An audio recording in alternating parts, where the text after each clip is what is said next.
Welcome to the People Teaching People podcast. Joining me on the podcast are Joanna Pariseau and Melissa Ninaber. I first discovered Taste the City while searching for a fun experiential birthday gift for my husband. I booked a tasting along 17th Avenue here in Calgary for a group of 6, and it turned into such a memorable night. We visited 4 different restaurants, places we hadn't tried before, and with each stop, we received a text message revealing where we were headed to next. And there was something so fun about that just unfolding and not knowing what was coming and just being in the experience together. The food was incredible. Everything was within walking distance, and we all had such a great time. It's something I've recommended many times since, and something we would absolutely do again in a heartbeat. After that experience and then seeing Joanna and Melissa on Dragon's Den, I found myself really curious about the story behind Taste the City. Joanna is the founder and CEO of Taste the City, an experiential food tech company transforming how people explore cities through curated, digitally guided tasting routes. What started as a $25,000 MVP has grown into a multi-city platform, generating hundreds of thousands in revenue and millions of organic views. Alongside her is Melissa, co-founder and CMO, who brings a background in digital marketing and content creation with over a decade of experience building and engaging online communities. Melissa leads the brand's voice and growth, blending storytelling, authenticity, and a deep understanding of audience connection to bring Taste the City experiences to life, both online and in real-world spaces. With complementary backgrounds in urban studies, business, and digital marketing, Joanna and Melissa blend technology, storytelling, and community building to bring vibrancy back to local food scenes. Together, as I mentioned, they've been featured on Dragon's Den. They've also won the Queen's Entrepreneurship competition. And as co-founders, they are expanding Taste the City into new cities as part of their global expansion, with a shared vision to redefine how people connect with cities, culture, and each other. Thank you so very much for joining me, Melissa and Joanna. Hello. Thanks for having us. I'm so excited that you both said yes to this, and we have lots of things to talk about. But one of the things that I was really curious about is, so you've created this amazing business, Taste the City. You've built something that brings people together through food and a shared experience. But I'm wondering if we can kind of circle back a little bit earlier in your journey. And for each of you, what might be like a moment or an experience that really shaped how you think about connection and community? That's such a great question. So I'm an urban studies major. This is where I really nerd out about all of the things. So I was really studying the phenomenons of like Pokemon Go and how from a geography standpoint, it was really like the gameplay was about mapping. And yet they found this like cultural movement to motivate people to go and walk around spaces and play this game. And so I was really interested in how we can turn space into place using digital technology. And while I was studying that, I was also studying sustainable tourism and specifically looking at how local food culture is so incredibly important to the resiliency of a city. And in COVID, we had so many mom and pop shops that were closing and being taken over by franchises.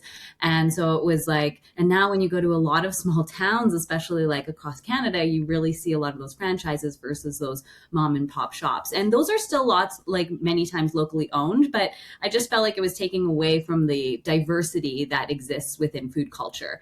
And so while I was studying, I did a study abroad in Italy, as one does when they're studying food. And when I was there and in this mindset, I really wanted to do a food tour, but I was like, I didn't want to be in a group with a guide. It was in the afternoon for 4 hours and it was like 125 euros. So I decided to come back. And there was like, when I tried to go and actually like hop around and do it on my own, as you can imagine, in Florence, like I opened up Yelp and was like 847 options. And so, and to like even know how long it would take at each place, waiting for the bill, it was not easy to hop around. And so I came back and decided to build a product that helped people explore local places and local restaurants and reconnect with their neighborhoods while being digitally guided via text message on where to go and when. Amazing. Amazing. What about you, Melissa? For me, it's very personal. So growing up, we always had people coming over. Like our house was a revolving door. Always friends of friends and family members. It was like the hub. And my mom is such a host. She always is making sure that everyone is fed. Like there was too much food always. And that really meant that people felt like at home at our table. And so there was always people coming in. And so I feel like everything really revolved around food and the family. And it really created this safe, beautiful space. So for me, I'm really passionate about the idea of food being something that brings people together, and people of all different backgrounds, people of different beliefs, people of different opinions. And it's really at the table that people get into it, you know? And I think there's something beautiful about that. So when Joanna brought me in on this idea, I'm starting this Taste of City. I went to Italy, all this stuff. And I was working at a tech company in like the education sphere. And so when she asked me that, I was like, oh, I can market this because this is something that I believe. This is something that's in my heart. Like it lives in me.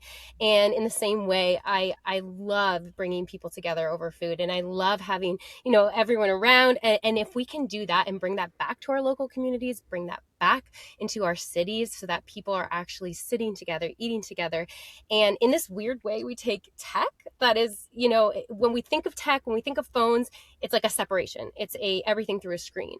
But using that technology to actually bring people face to face and to have experiences again, and to get out of their homes and get out of, you know, rotting in your bed and eating food with others. And I think that's something that's really beautiful. And if we can make the community money while we do it, then all the power to us. Well, and honestly, one of the number one things that our tasters say is like, this is a restaurant I've never been to before. I'm going to be back to make a full reservation, or even like, this is a menu item I wouldn't have chosen. And they always love the menu item because all the restaurants are incentivized to give them the best food because they want them to come back. So, you know, their menu, the menu is always like something chosen that's going to always be a hit for people. Yeah. And we always find that it's actually like, we live in a world right now where there's so much division. And yet what I find fascinating, especially with our online content, is that we can bring people together across political lines with food. And like, if there's something that can actually bring people together, I always say it's like food and music. And so we can all just like agree. And like, there is this moment where if there's something that we can agree on, it's that we all got to eat. So We sure do. Yes. And I so agree. Food is such a beautiful way to bring people together. And I love how you've, you know, taken both of your stories and experiences and really brought that together to create this incredible business. Now, I want to go back even further because I learned that you two have known each other since grade 1. yeah, like honestly, well, actually, like even more than that, like Okay. we picked each other in grade 1. We're 4 days apart, two Tauruses, when two Tauruses found each other. I'm a Taurus as well. Oh my gosh, I feel you. Now I feel so connected. Right? But Melissa actually like moved away in grade 2. And so we've never lived in the same city since. We've been pen pals our whole lives. And so when we had the opportunity now to actually like work together, that brings us the most joy. Like we've reached the Mecca already because we get to continue to work together and we get to like see each other more often. So it's actually a really beautiful story and kindred spirits from grade 1. Absolutely. So what was it in grade 1? What was that sort of spark where you're like, we are meant to be friends? Was it, Melissa? I don't know. It's like we were 6, so it's really hard to remember. Like I have memories of you like in school when we were 6, but we just like actually were crazy girls. Two crazy girls. We were weird. Like we weren't the normal little girls. Like we fit the picture of like two little blonde classic girls, but we were kind of the weird ones. Like people always are like, oh, you must have been in like the popular crowd or something. No, not at all. Like we were those like little on the edges, weird humor. And I think our weird little humor just really like hit the note. And so we just kind of were like glued to each other. And the older girls like thought we were cute. So they'd be like, come hang out with us. And we were like, okay. And I feel like it was just like we had like a weird vibe, and it was perfect. Joanna taught me how to do prank calls and showed me, opened my world to like secular music, and honestly, and my family taught her that there's more to life than cheese and ham sandwiches. So honestly, no, Melissa, like, listen, then like she thinks I corrupted her, thinks I brought like bad things into her life because I showed her like Destiny's Child and NSYNC. Like, really, it was. So I just think that sometimes you just connect and you find your person. The universe brought us together, and like it's still to this day, it's kind of one of our unfair advantages as co-founders. There's a lot of people that say like don't go into business with your best friend. I always argue with those individuals. If you have somebody that has a character alignment and a values alignment, which very much so we have, it can be kind of the best experience ever, and you'd be missing out not to do it with your best friend. So we have very kind of clear, like our decisions are always unanimous. I don't think that we ever have had an argument. We've talked through things and heavy things, but I think that when you kind of have that character alignment and the same values, it ends up being like just a beautiful thing that we were building. Oh, a relationship like that is so special. Yeah. I have one friend I've been friends with my entire life, literally, because my dad and her mom went to grade 1 together. So we were friends not by choice, but then have become and stayed friends by choice. And then another of my closest friends, we met in grade 2 and have been friends since. So there is something special about those friendships. True. So yeah. And how amazing that you've now evolved that into something so different than, sandwiches and music and hanging out with the older girls. Well, when you're small. A lot of sandwiches and music still. There you go. True story. It's still there. Now, I've experienced Taste the City, which is what initially piqued my curiosity about the business and the people and humans behind it and the story. And I was looking for a creative kind of out of the box experience to celebrate my husband's birthday, because his birthday is Christmas Day, which is the worst day to have a birthday ever, especially when you're parents and it's not about the birthday at all on Christmas. And I came across Taste the City and we went as a group of friends and had so much fun. But for someone who hasn't experienced it yet, I'd love for you to kind of share what they need to know about it. So like, what is it exactly and how does it work? Okay, like, so firstly, I need to know, like, how did you find us? Like, just so that, like, yeah, I think I was just looking online. Like, I think I was just searching for Calgary experiences, something like that, and came across it very randomly and then just started looking into it. I'm like, this would be so fun, because we're very much experiences over things people, and doing something together, like those shared experiences are what it's all about. But yeah, just like think randomly searching around. Okay, yes. So our SEO is working, Melissa. Experiences in Calgary. That's what our SEO is. Yeah. I'm the one with the business hats. Right. And the hats. Yes. Melissa, you want to tell it or you want me to tell it? I think you should know that you're going to feel like a VIP. Like, it gives you this incredible feeling of like when you show up and you're like, oh, hey, I'm with Taste the City. And they're like, yes, come this way. And then they serve you, and it takes out, there's this, especially as a woman, there's this huge load you carry in terms of having to make choices all day, all the time, and having to decide where to eat. And like when you're at home, you already have to pick dinner. You already have, and I don't know about you, I get decision fatigue just deciding what I'm going to make, like on a Tuesday night. So to go to a restaurant and then have to kind of do that again can also just be another annoying thing. So to show up at a restaurant and everything's been prepared, everything's been pre-curated, and to just get served these incredible dishes of food that has already been thought out. It's not just like thoughtlessly put together. It's such a relief. You truly feel like you can relax and be present. And I am so passionate about being present and in the moment. And so if we can do that through our tastings, like you get to go and have a good time, but also be present with the people you're with, don't have to look at a menu, nothing. And you just wait to be, text guided. And we send out some like silly little texts. Like me and Joanna personally write those texts. Yes, And we do. we'll like, Not me, sometimes guy. and sometimes we'll like ask ChatGPT, like, what should this text be? And then we're like, oh, that's awful. Change it. We're like, no. This is not how we talk at all. So these like texts are genuinely written by us. And every once in a while we go and change them and, or sometimes we manually write them. So you literally are getting us, which we think is a really fun experience. What about you, Joanna? Anything you think they should? Well, my number one thing, like my biggest pet peeve is waiting for the bill. Like I always find that the service is so exceptional. And then you're like waiting for the bill for so long, you can't catch the person. So the best part is that you literally get to up and walk out. Ugh. And so everybody thinks you're dine and dashing, but you're like legitimately paying. Don't worry, we pay the restaurants. They're all taken care of. So it's that experience of being able to hop around. There's nothing that really allows you to do this. Even if you go to like try and make a reservation and do all the reservations yourself, you wouldn't have the fast enough turnaround time because we pre-prepare everything with the restaurants. And I don't even think you can make a reservation within 2 hours of another reservation. So it'd be really tricky. And all of our places are kind of like sit down, 4-star plus. You're going to have enough time for a drink, those types of experiences. So I just love the fact that you can actually bounce around. And fun fact, I was the world's pickiest eater. Like I just like hands down actually haven't met anybody that was as picky as me. Like I went to Thailand when I was younger and like ate white rice and like chicken for 6 weeks. Like it was like it was a problem. But I really wanted to break this habit. And so when I went and I was studying in Italy, I learned the line, I'll see if I can say it right, like, che cosa mi consiglia, which means like, what do you recommend in Italian? And I was determined to just like whatever, like that's a safe place to do it. But there was a lot of things like pesto. I didn't think pesto would taste like pesto. So like when I went through this experience of just trying new things and breaking that disassociation of what something would look like versus what it tasted like.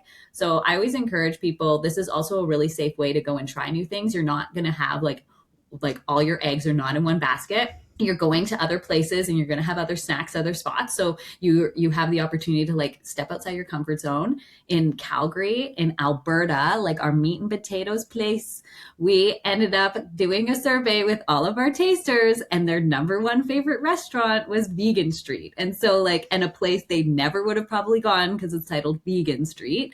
And it's not just for vegans. It has the most delicious food. And so it's things like that that really excite me to like go out and try something a little different. Stop going to your same places over and over again. There's so many great restaurants out here. And instead of just like having like all your eggs in one basket for one restaurant for one night, you get to go to 3 to 4 and you get to try new spots. So, and walk around. Yes, we had an amazing night. All the food was fantastic. And you're so right. You just walk into the restaurant and they're like, you're with Taste the City?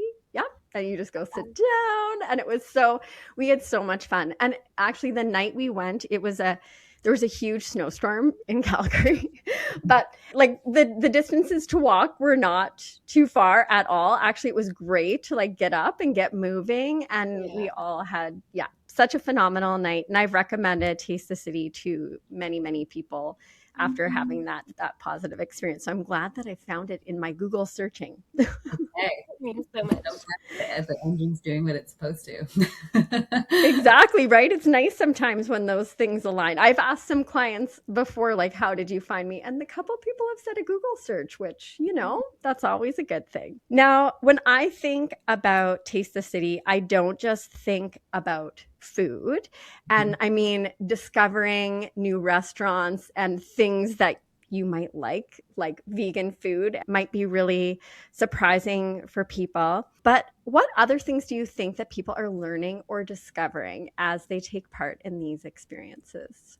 Ooh, well, I love the fact that I am actually, okay, so there's a really deep theory in all of this of, as I said, with my studies was how do we get more people walking around the neighborhood? It's actually one of the most inexpensive ways for cities to create safer streets is to have more of us walk around. So rather than you coming from the suburb, driving to your like restaurant, parking, going to your restaurant, going back to your car and going home, I'm actually walking you through the neighborhood for 15 to 20 minutes.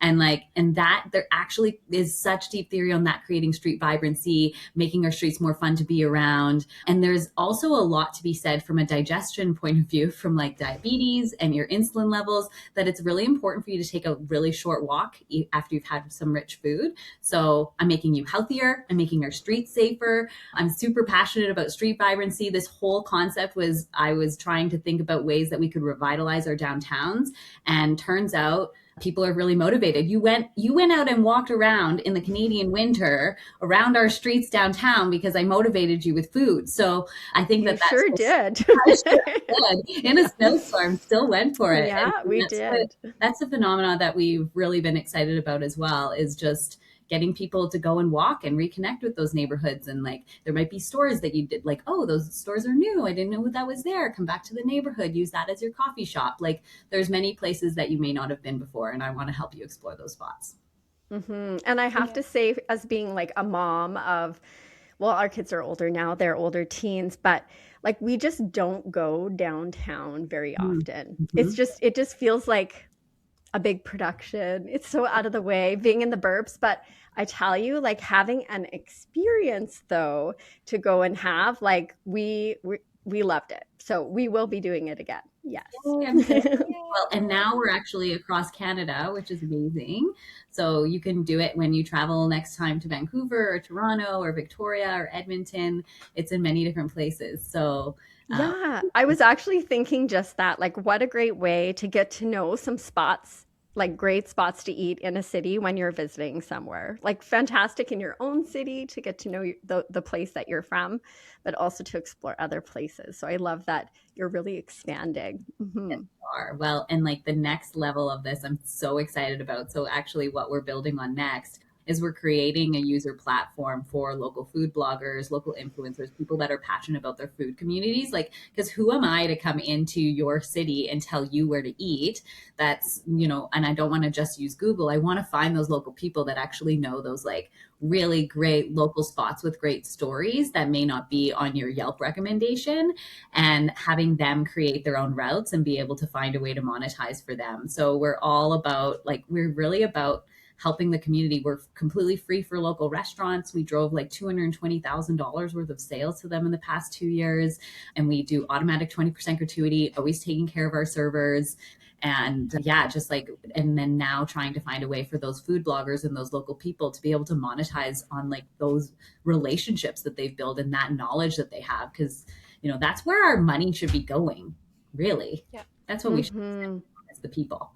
Yeah, absolutely. So much to be learned by people in these different communities and places. So a great way for everybody to kind of get curious and keep experiencing new things and learning along the way. And I just want to say, like, in a world full of AI, I'm leaning into people. And while AI can run a bunch of like systems and operations for us, we believe that there's like a huge human touch component that we really want to continue to emphasize, and how important that component is. And so I'm a bit of a counterculture girly. I'm like, yeah. Like Chatty will be there. But on the other hand, I'll have like some food blogger that Chatty doesn't even know all the places. So, because they change so frequently. Yeah, and I think like AI and tech, and I love that tech is so much a part of what you do, but it's a tool to connect humans, right? And I think all of us are just like, please, can I have that real human connection and interaction? Is this real or is this not real? Can I not just have that real lived experience? So I agree with you on so many levels. I lean on ChatGPT for certain things, but at the end of the day, I want that human piece for sure. Yeah, 100%. And if you message the info it's definitely us responding. Okay. I very much felt like I was being guided by people that cared as we went through our experience. Yeah, no, it felt very human. Absolutely. Now, I imagine there is so much intention that goes behind your Taste the City experiences and how you've designed them, because I mean, it was seamless. So, like the flow of the night, the pacing, like even sort of that element of surprise is so fun, sitting in the restaurant, enjoying your food and wondering where you're going to go next because you don't know. So, what have you learned about people through curating and creating these experiences, and just all those pieces kind of needing to fit together and having them play out so beautifully? Well, it didn't start like that. So Yeah. like if anybody is like on our lives or listening to this and they were part of like the first group that went out with my vision, I had everybody going for like 20 minutes only at each spot. And it was not enough time. And everything kind of like got backed up. The restaurants didn't really understand the concept at the beginning. So you're showing up. They didn't know who you're talking about with Taste the City. Sometimes our text messages weren't going through properly. And so like I would be jumping in there randomly, like always having to watch the inbox. Like it was definitely a bit of a messy start. So please, anybody that went on one of our beginning experiences, please try us again, because we have now perfected the process. The restaurants are like a well-oiled machine. They really understand kind of like what to do when somebody comes in and says Taste the City.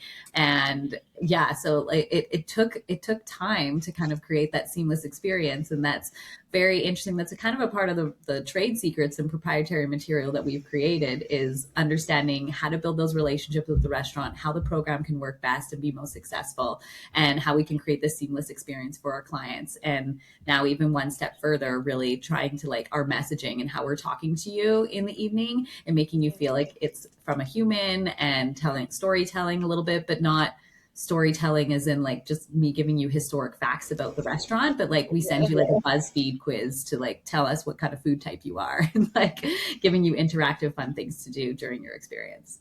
That sounds fantastic. And I know like social media has been a big part of your journey and your business growth. And Melissa, I'm curious, what have you, because you have a lot of experience in this area, sort of that you brought into Taste the City, but what have you really learned and applied in building visibility and momentum?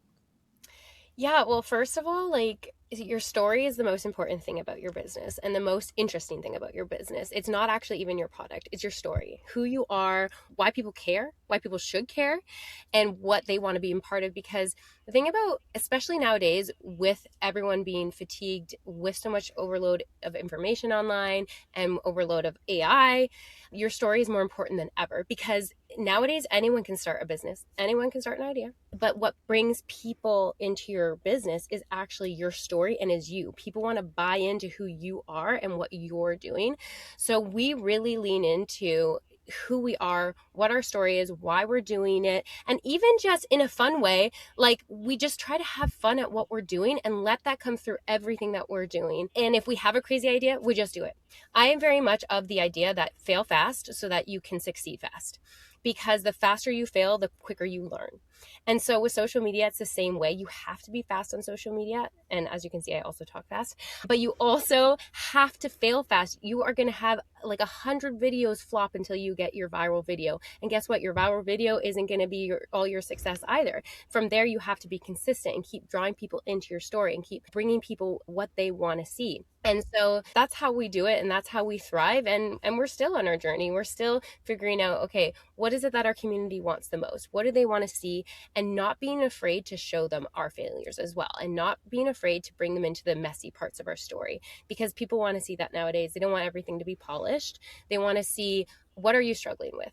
Like recently we turned down our Dragon's Den deal because it didn't align with us. And as much as we love Brian and we love his team, it wasn't about that. It's just not where we're at. And we couldn't give away that much equity at this time. And we needed to stay true to our journey and to who we are as founders. And it served us every single time. And we feel good about that, right, Joanna?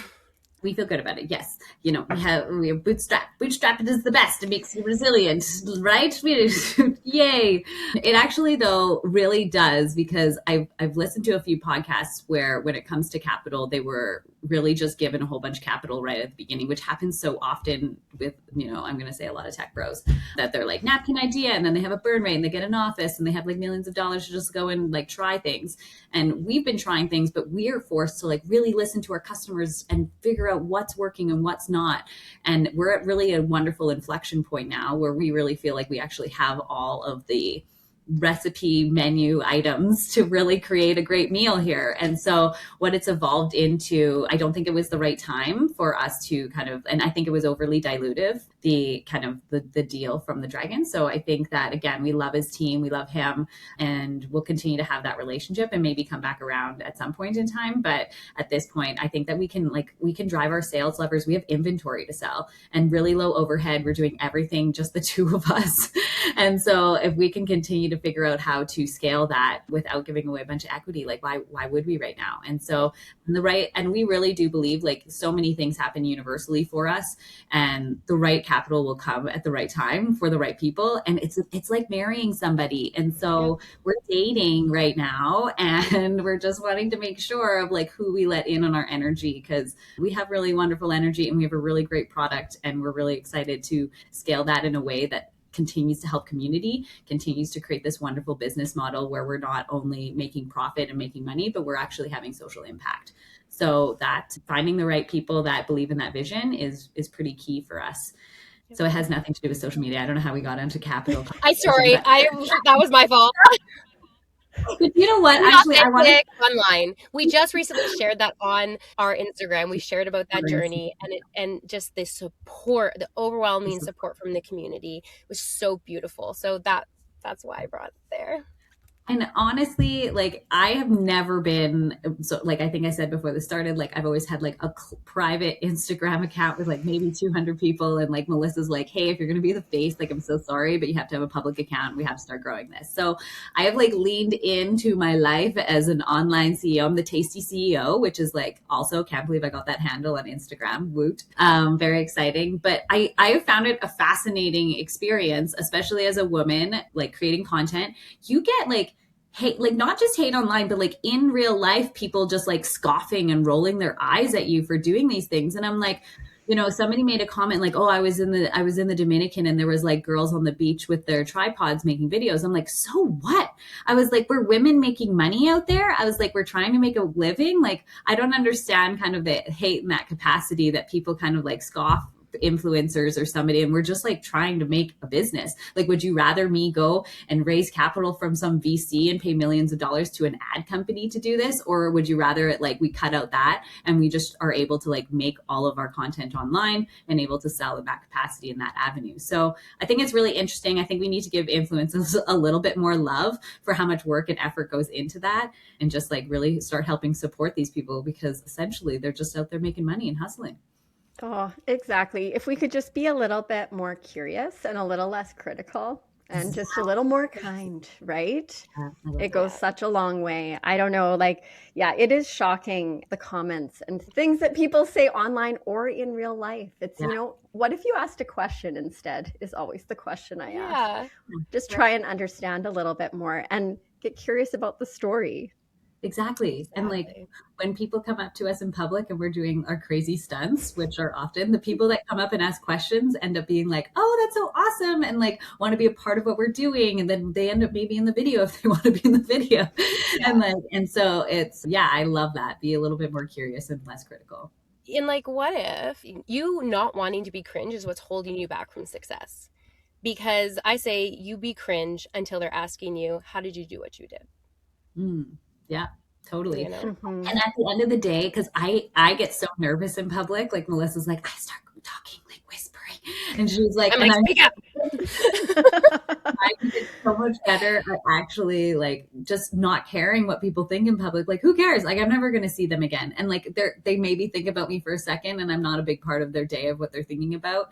And so like just like breaking free of not caring what people think and just like doing the content in public. I'm learning.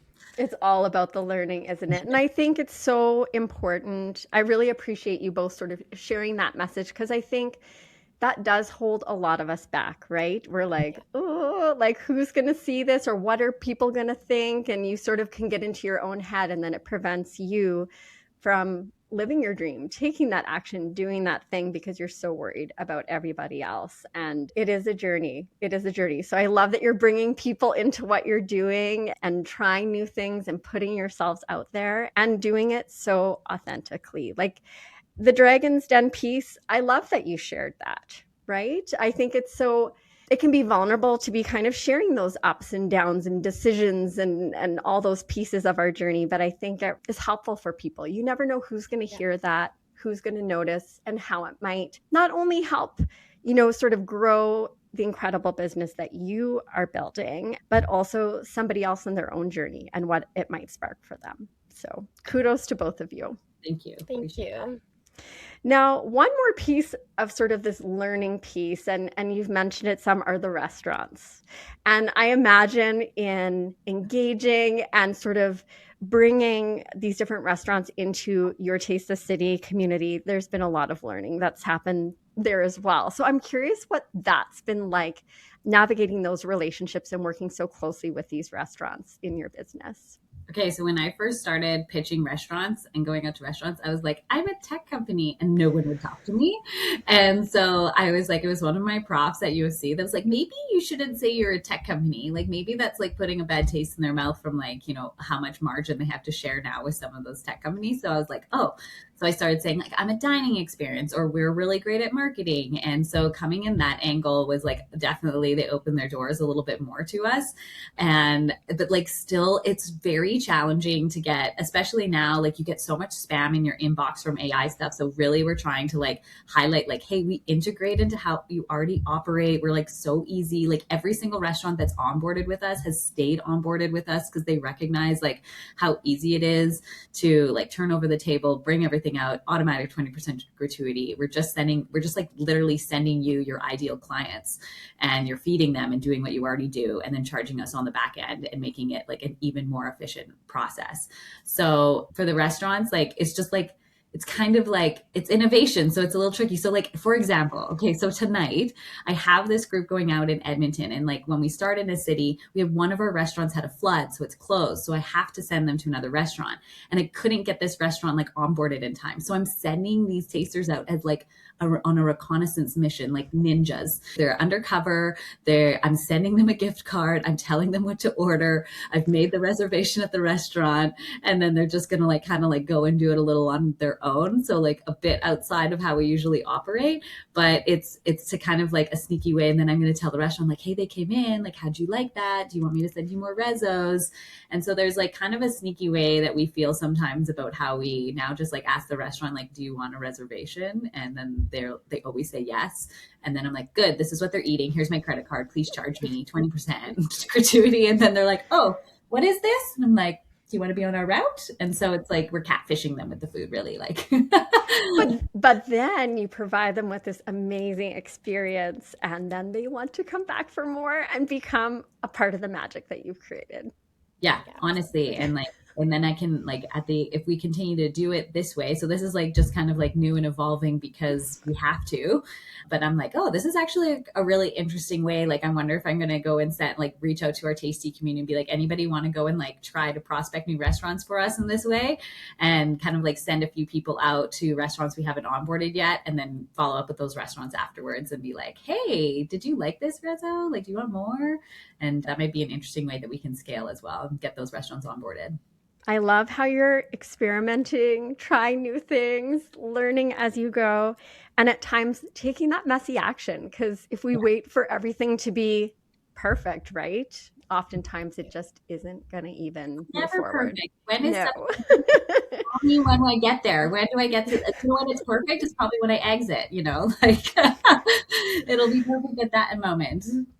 It's so true. It's so true. And I just, in speaking with you, I just love like the curiosity that you both have, all the learning that's happening as you're growing. And I'm curious for each of you, when you look back, do you have somebody that really stands out as a favorite teacher that you've had, like somebody that's really had a lasting positive impact, and why would that person be so important to you?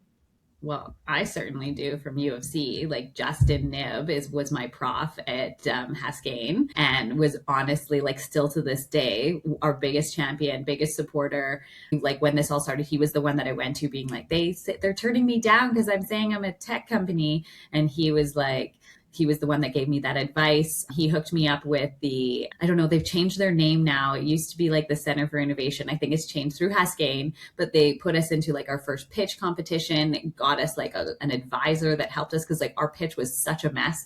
We didn't even know what Tam Sam Som was.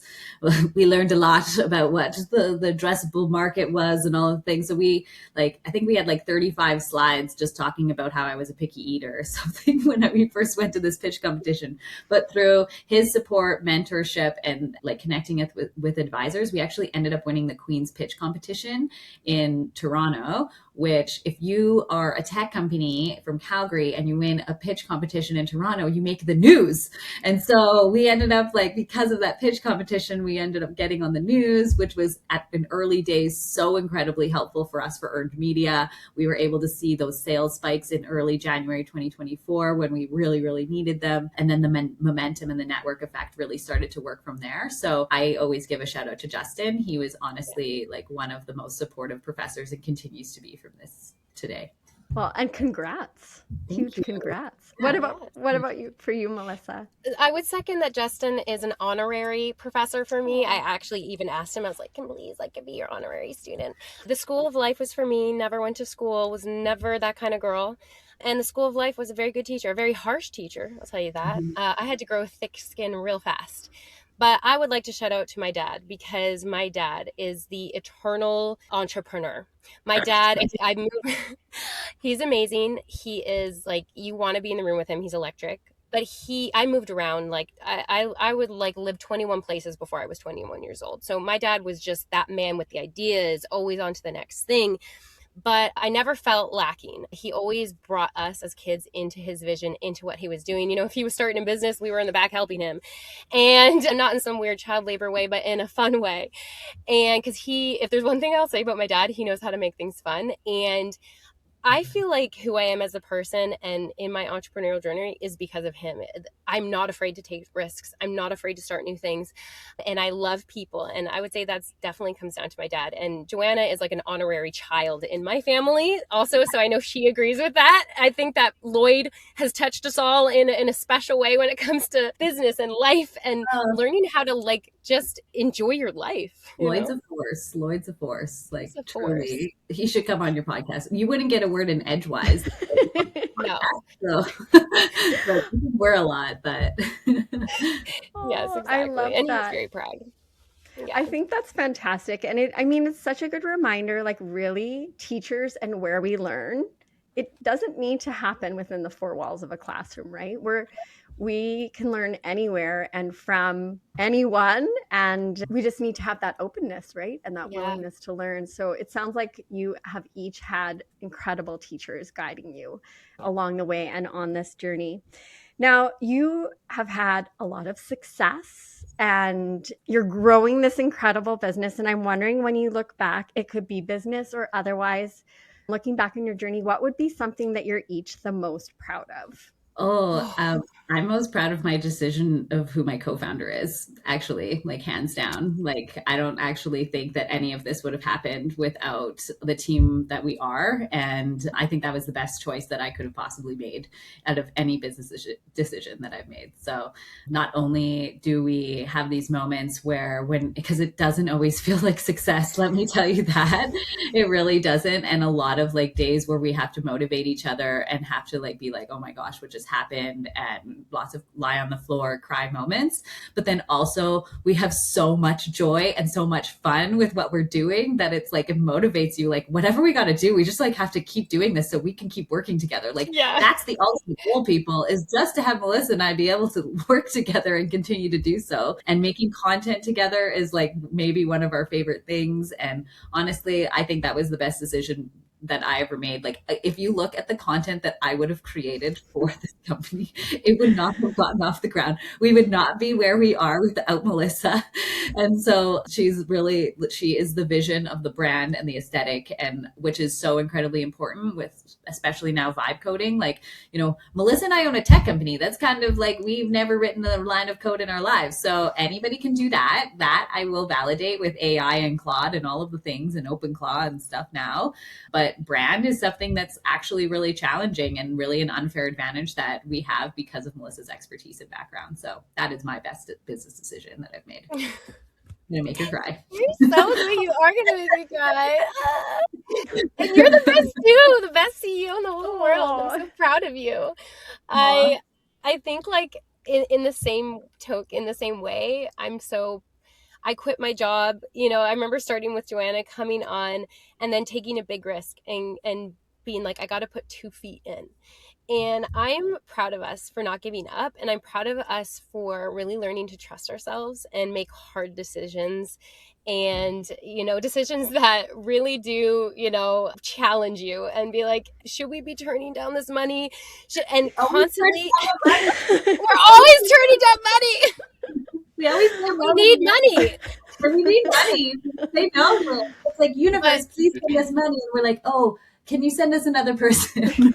I think as Tauruses, we really are stubborn in terms of like our, like, knowing our worth and our value, and not willing to, take less than we deserve and what this business deserves, and wanting to give it a real chance, and so I'm really proud of us for that. And I have to say, just a shout out to Joanna, because not only has she grown so much, her social media is popping off. I'm so proud of her. But also, when I went into this business with her, I literally then went through a separation and a divorce. It was the hardest time of my life. If you've ever been through that, it's literally horrible. It drains everything out of you. And like, I couldn't have done a business without Joanna. And like, the days that she supported me when like I couldn't get out of bed, I'm like gonna cry now. She was there for me at like every moment, and actually having her in this business was such a beautiful distraction from, my life feeling like it's falling apart. And I'm grateful every day that I have this business with my best friend to focus on and to bring meaning to. And it's not just a business. People think like business is just for money. No, it actually brings a lot of meaning to my life, and she brings a lot of meaning to my life. So I just like to say that. We're just all crying. This is what happens when you bring girlies on the podcast. This is better than anger. This is the positive emotion. Talked about what? This is just the best. We're just crying. Well, your relationship is obviously so special to each of you. You've obviously been there for each other in so many ways. And I'm excited to continue to follow on along with your incredible story. And it's so evident all the heart that you two pour into everything that you do. And in saying that, I always talk about how like learning and that openness to learning plays such a big part in everything that we do, like how we work and how we play and how we build our relationships with one another. And I'm wondering if each of you have any final thoughts or words of wisdom to really inspire and empower other people with their own teaching and learning journeys.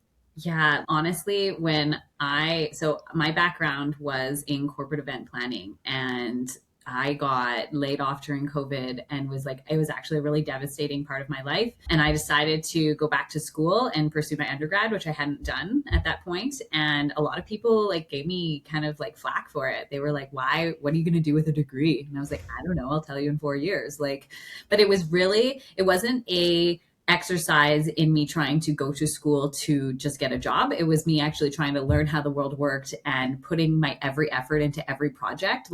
If you look at the story of how this company came to be, it was because I put every effort into a project worth 5% of my mark in one of my urban studies classes on how to revitalize Calgary's downtown.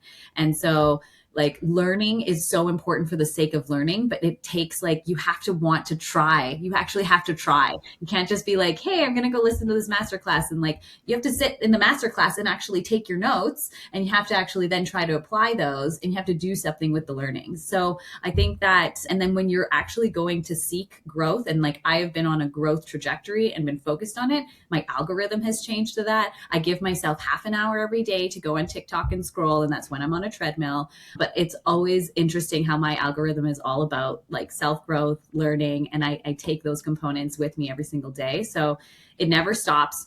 always continuously learning. We now, like I said, we own a tech company, so we need to learn all of the vibe coding now and how to be a product designer. Thank you, Krista Hill. Like, shout out to Krista, because she gives me all sorts of like AI tips. But yeah, I think that you have to constantly be wanting to learn and be curious. And I love what you said earlier, like be curious instead of critical. It's so easy in this world to just like be like, I can't do it and I'm overwhelmed by stuff. Pick one thing, like move forward with it, try and put your best effort into it, and then see what kind of comes out of it afterwards. So yeah, that's my 10. Amazing.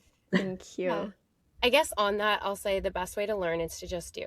And the thing that we cannot get back is time. Time is actually the most expensive thing of our life. It's the most important thing in our life. So if I can leave anyone with anything, it's just do it. Don't wait for it to be perfect.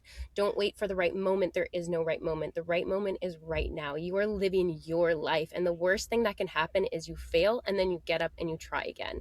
Because it's the people who are not trying. It's the people outside of the ring. They're the criticizers. They're the ones who are judging. And guess what? At the end of their life, what do they get? Nothing. What you get is that you tried your best. Then you can be true to your heart and true to who you are as a person and know that, you know what, I did what I could. And that's where the beauty is. And that's where the magic is. It's actually in the trying. It's actually in the journey. So just do it. You honestly never know who you're talking to. Like I had this moment where I went recently to a big conference in Barcelona, and like people from all over the world, thousands, tens of thousands of people at this conference, and didn't see another Canadian the entire time I was there. Now, the day that I was leaving, I had maybe been up on a route all night, like going and doing some market research in Barcelona, a little tired, rolling into the airport security line. But I'm in the security line. I don't really feel like chatting, but this gentleman in front of me, we like start commenting about the line splitting or whatnot, and we start talking. And I just like kind of like verbal vomited all of my business and like Dragon's Den, convertible notes, blah, blah, blah, all of these things. And like blah, blah, blah, blah, blah, blah, blah. And then at the end of the line, he goes and is like, oh, I'd love to like exchange information. I'm like, oh yeah, sure. And he's like a managing senior partner at Deloitte and has now put me into like this fast track program. And it's like at the security line, he's like from Toronto, and it's like, you just never know kind of who you're talking to. And if you kind of treat everybody with like the same passion and excitement about your business, you end up sometimes randomly being somebody really important. So It's so true. You just never know. You just never know. Oh, yeah. well, exactly. I don't know who you are. That'll be more nervous. So I'm just everybody the same. Exactly. If you knew, I know sometimes knowing who certain people are can definitely bring up some nervous energy for sure. But how neat you just authentically shared your excitement for what you love to do. And that connected and really resonated with him. And I just want to thank both of you so much for sharing your time and energy and story with me today. I can't thank you enough. You know, I always, when I reach out to somebody and ask, would you be interested in being a guest on my podcast? I just always, cross my fingers and toes and hope. And I just really am grateful to both of you for saying yes to me and sharing your words of wisdom and inspiration and just being so authentic in this conversation today. And if other people are curious to learn even more about you and Taste the City and each of you and your stories and all that you're up to, where are the best places to find you? Well, find us on our Instagram, first of all, okay? Like, reach out to us. We're always on. We're chronically online because we're just so connected to our community. Joanna is our LinkedIn goddess, so you can always find her there. And obviously my Instagram as well, constantly sharing stuff. And so come say hi, please comment. We love it. And we are literally getting back to you, and book a tasting when we'll text you along the tasting. You go to tastethecity.ca, you'll find, if you're not on Instagram, you can find all of our info on there, and then that'll link you to our booking site. And apparently you can just like Google us. So apparently we are Googleable. Who knew? You are definitely Googleable. You really are. I want to thank you both so much for joining me today. It was just absolutely lovely to chat with you and to learn from both of you. Yeah. Thank you for having us. You're so joyful. We just had such a great time.